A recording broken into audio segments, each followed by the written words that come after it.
पिछले 10 वर्षों में फिल्म उद्योग के बारे में एक स्पष्ट सबक सुपरहीरो फिल्मों की जबरदस्त लोकप्रियता है। आगामी मार्वल और डीसी फिल्मों के लिए उत्साह अब तक के उच्चतम स्तर पर है। कई नई रिलीजों को देखते हुए हमारे 2024 और उससे आगे के मूवी शेड्यूल को देखते हुए आशा करने के लिए ढेर सारी कॉमिक बुक फिल्में हैं। यहाँ हर चीज पर एक नजर डाली गई है सुपरहीरो मूवी श्रेणी में जो आपका इंतजार कर रही है। डेडपूल और वुल्वरिन 26 जुलाई 2024।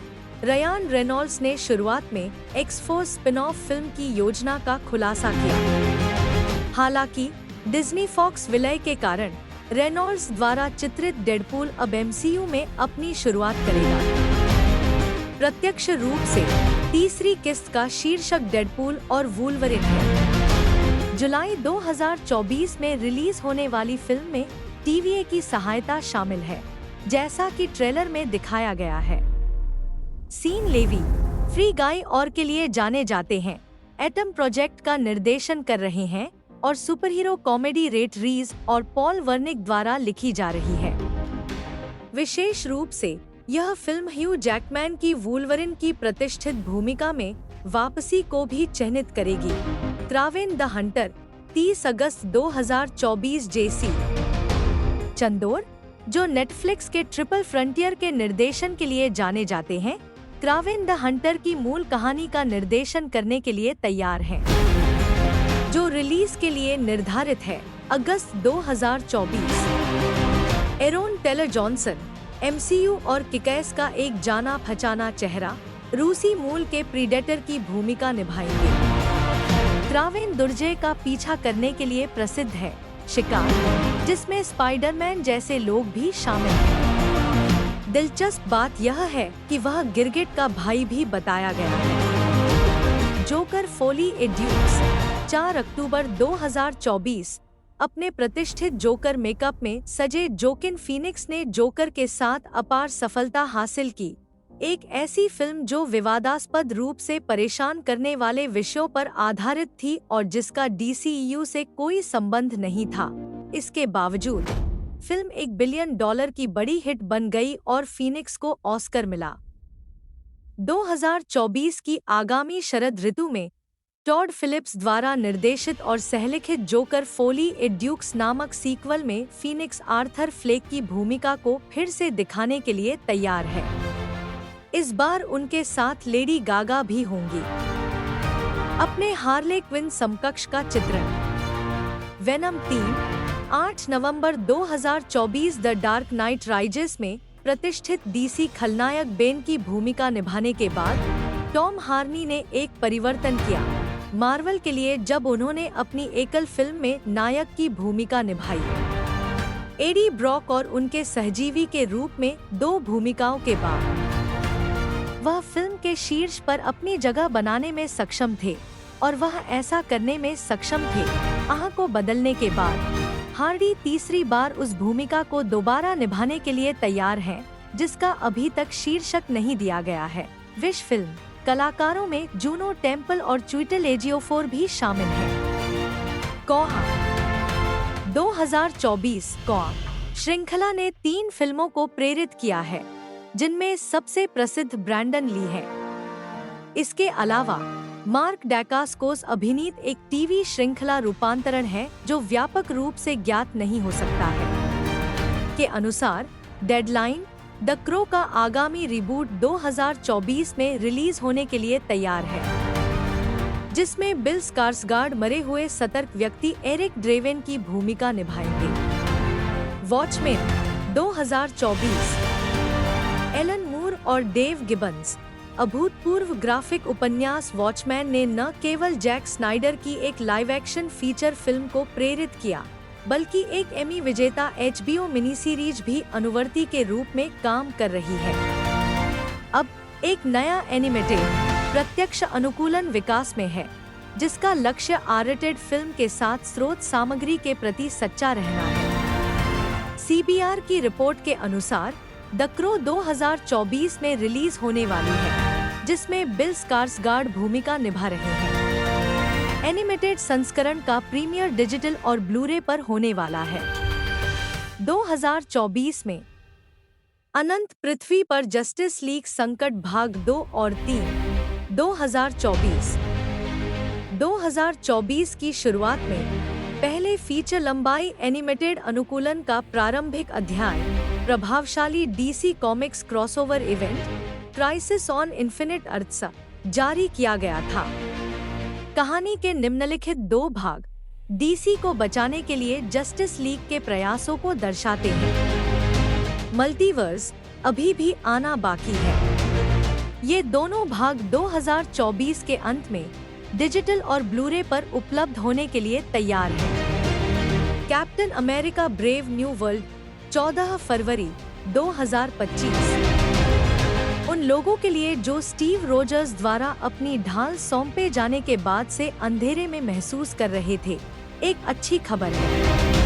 एंथोनी मैकी के सैम विल्सन ने आधिकारिक तौर पर फाल्कन और विंटर सोल्जर में भूमिका ग्रहण कर ली है। श्रृंखला का फाइनल प्रशंसक उन्हें captain America brave new world, जिसे पहले captain America brave new world नाम दिया गया था, में बड़े पर्दे पर सितारों और धारियों के साथ देखने की उम्मीद कर सकते हैं। न्यू वर्ल्ड ऑर्डर फरवरी 2025 में रिलीज होने वाली है। Fantastic for 2 May 2025। मार्वल का पहला सुपरहीरो परिवार एमसीयू में अपनी शुरुआत कर रहा है, जिसमें पेड्रो पास्कल को मिस्टर फैंटास्टिक, वैनेसा किर्बी को इनविजिबल वुमन के रूप में दिखाया जाएगा, जोसेफ क्विन ह्यूमन टॉर्च के रूप में और एबेन मॉस बचराच द थिंग के रूप में।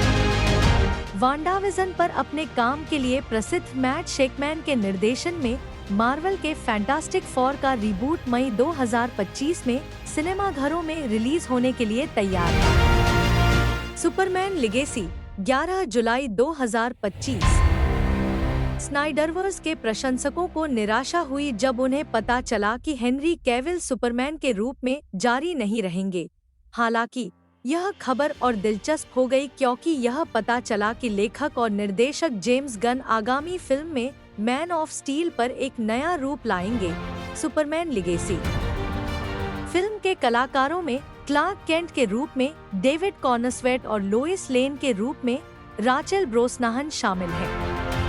यह डीसीयू की पहली बड़ी किस्त है। प्रारंभिक अध्याय, जिसका शीर्षक गॉड्स एंड मॉन्स्टर्स है, जुलाई 2025 में रिलीज होने के लिए तैयार है। थंडरबोल्ट्स 25 जुलाई 2025 1996 में। मार्वल कॉमिक्स ने एक टीम बनाई डीसी के आत्मघाती दस्ते के समान सुधारित पर्यवेक्षकों की, जिन्हें थंडरबोल्ट कहा जाता है। यह टीम 2025 की गर्मियों में एमसीयू में अपनी शुरुआत करने वाली है। परिचित चेहरे जैसे सेबस्टियन स्टेन, बकी बार्न्स के रूप में अपनी भूमिका को दोहराते हुए और येलेना बेलोवा के रूप में फ्लोरेंस पुख थंडरबोल्ट्स फिल्म कलाकारों में वापसी के लिए तैयार हैं। इसके अतिरिक्त हैरिसन फोर्ड कार्यभार संभालेंगे। फिल्म में थंडरबोल्ट रॉस की भूमिका। बैटमैन पार्ट 2 3 अक्टूबर 2025। हालांकि यह नई डीसीयू निरंतरता के साथ संरेखित नहीं है। मैट रीव्स के इनोवेटिव की अगली कड़ी गोथम का चित्रण सबसे प्रतीक्षित बैटमैन फिल्मों में से एक के रूप में महत्वपूर्ण प्रत्याशा पैदा कर रहा है। रॉबर्ट पैटिंसन नया बैटमैन एमसीयू में रिलीज होने वाला पहला व्यक्ति होगा। द बैटमैन पार्ट 2 के लिए मैट पैटिंसन एक बार फिर कैप और काउल पहनने के लिए तैयार है। अक्टूबर 2025 में सिनेमाघरों में रिलीज के लिए निर्धारित। ब्लेड 7 नवंबर 2025 ऑन स्क्रीन भूमिका निभाना। ब्लेड में वेस्ले स्नेप्स 2 बार के ऑस्कर विजेता महेरशाला अली है, जो वर्तमान में नवंबर 2025 में रिलीज के लिए निर्धारित है। पिशाच शिकारी को वापस लाना एमसीयू के लिए एक महत्वपूर्ण मोड़ साबित हो सकता है। थोड़ा गहरा। द टॉक्सिक एवेंजर टीबीए प्रतिष्ठित और आनंददायक अपरिवर्तनीय superhero comedy the toxic Avenger का रिबूट। एंटरटेनमेंट वीकली की रिपोर्ट के अनुसार सितंबर 2025 में फैंटास्टिक फेस्ट में इसकी शुरुआत हुई। लॉयड कॉफमैन और माइकल हर्ज 1984 ट्रोमा रिलीज के मूल निर्माता ने सेवा दी। अद्यतन संस्करण के लिए निर्माता के रूप में मैकॉन ब्लेयर द्वारा लिखित और निर्देशित। कलाकारों में पीटर डिंकलेज, जैकब ट्रेम्बले और एलिजा वुड शामिल हैं। Spider beyond the Spider-Verse (TBA) मूल रूप से स्पाइडरमैन अक्रॉस द स्पाइडरवर्स के लगभग एक साल बाद माइल्स मोरालेस और उसके साथी के नवीनतम अंतरआयामी साहसिक कार्य के दूसरे भाग को रिलीज करने की योजना बनाई गई थी। स्पाइडर बियॉन्ड द स्पाइडरवर्स वर्तमान में सोनी के रिलीज शेड्यूल से अनुपस्थित है। जुलाई 2023 के अंत तक यह सबसे उत्सुकता से प्रतीक्षित स्पाइडरमैन फिल्मों में से एक है। प्राधिकरण TBA अभी हम इस बारे में अंधेरे में हैं कि आगामी DCU किस तरह जस्टिस लीग को मिश्रण में लाने की योजना बना रहा है, लेकिन हम जो जानते हैं वह यह है कि जेट 8, जो बहुत प्रसिद्ध नहीं है, DC सुपरहीरो क्रू अपने बड़े स्क्रीन प्रीमियर के लिए तैयारी कर रहा है। जेम्स गन पूरी तरह से द अथॉरिटी के बारे में है, एक टीम जिसमें DC के वाइल्ड स्टॉर्म छाप के पात्र शामिल हैं। जैसे कि मिडनाइटर और डेथ ब्लो, वह इसे पैशन प्रोजेक्ट बता रहे हैं। The Brave and the Bold Robert Pattinson की एल्सेवर्ल्स फिल्मों के अलावा TBA और Matt Reeves DC universe Batman की अपनी अनूठी व्याख्या पेश करने के लिए तैयार है।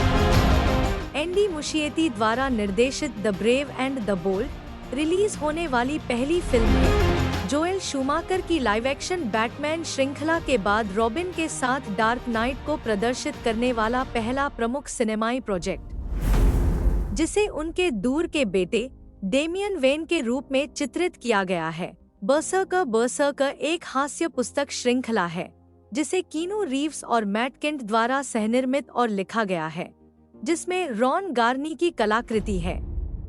व्याख्या विभिन्न ऐतिहासिक कालखंडों में भ्रमण करते हुए बर्सकर नामक एक अमर योद्धा के इर्दगिर्द केंद्रित है।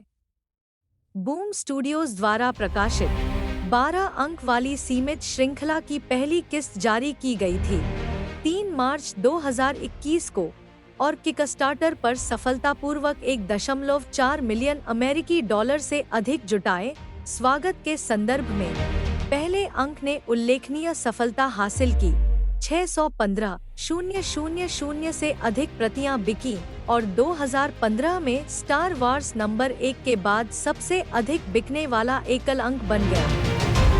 गंभीर रूप से इसे सकारात्मक समीक्षाएं मिली। 10 में से 8.5 का औसत स्कोर मिला, जबकि दर्शकों की संख्या लगभग 1.4 मिलियन थी।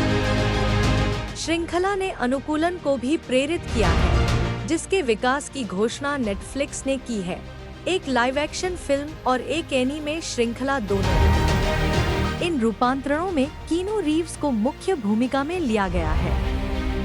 बताया गया है कि मैटसन टॉमलिन लाइव एक्शन के लिए स्क्रिप्ट लिख रहे हैं। फिल्म, जिसके अक्टूबर 2021 तक विकास के प्रारंभिक चरण में होने की पुष्टि की गई थी। प्रोडक्शन IG एनीमे श्रृंखला का निर्माण करने के लिए तैयार है, जिसमें कुल मिलाकर योजना बनाई गई है 2 सीजन, जैसा कि सैन डिएगो कॉमिक कॉन 2022 में कीनू रीव्स के पैनल के दौरान सामने आया। अपरिवर्तनीय TBA वर्तमान में सुपरहीरो के दुष्ट बनने की कहानियां काफी आम हैं, जैसा कि द बॉयज और इनविंसिबल जैसे सफल शो में देखा गया। हालांकि इरिडिमेबल मार्क वेड के बूम से एक शीर्षक स्टूडियोज इस शैली में सबसे प्रशंसित कहानियों में से एक है। डेडलाइन की रिपोर्ट के अनुसार फिल्म निर्माता जेम्स सैमुअल नेटफ्लिक्स के फीचर रूपांतरण का नेतृत्व कर रहे हैं। इसमें एक अद्वितीय और उल्लेखनीय उत्पादन होने की क्षमता है। असाधारण सज्जनों की लीग एलन मूर की असाधारण सज्जनों की लीग, जो साहित्यिक पात्रों को एक साथ लाती है। एलन क्वार्टरमैन और कैप्टन निमो की तरह 2003 में एक फिल्म रूपांतरण किया गया था जिसे इसके स्टार दिवंगत सर सीन कॉनरी ने भी नापसंद किया था। अब हुलू फीचर लेंथ पर एक और शॉट ले रहा है इस प्रिय हास्य का रूपांतरण। स्पॉन टीबीए टॉड मैकफरलेन की एक भाड़े के सैनिक की कहानी जो खुद को छुड़ाने के लिए नरक से लौट रहा है। फिल्में थीम पृथ्वी पर उनके पुत्र एक अच्छा काम करने वाले बनकर को 2 बार अनुकूलित किया गया है। सबसे पहले 1997 की एक फीचर फिल्म के रूप में जिसमें माइकल जय व्हाइट ने अभिनय किया था और दूसरे एक HBO एनिमेटेड श्रृंखला के रूप में जिसमें कीथ डेविड। वर्तमान में ब्लमहाउस में स्पॉन का रीबूट विकास में है, जो शीर्ष स्तर की डरावनी फिल्मों के निर्माण के लिए जाना जाता है, जिसमें अकादमी पुरस्कार विजेता जेमी फॉक्स शीर्षक भूमिका निभाने वाले हैं।